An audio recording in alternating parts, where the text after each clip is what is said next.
কেমন আছো তোমরা?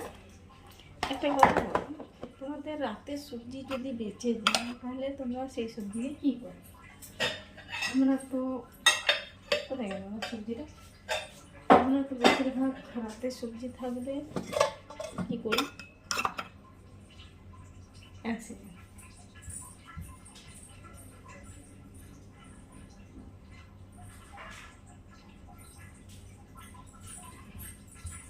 রাতের সবজি থাকলে সেই সবজিটাকে দিয়ে আমরা কিছু পরোটা সরাটা বানিয়ে দিই। তোমরা সেটাই করো যে রাতের তরকারি বেঁচে গেলে সেটাকে তো ওয়েস্ট করা উচিত না, যেহেতু অনেকেরা খেতে পায় না, অনেকেরা পায় না, তাই জন্য এই জিনিসটা করা একদম উচিত না। তো তোমরা কী করো? আমার মতনই এক্সপিরিয়েন্স মেরে নাও না।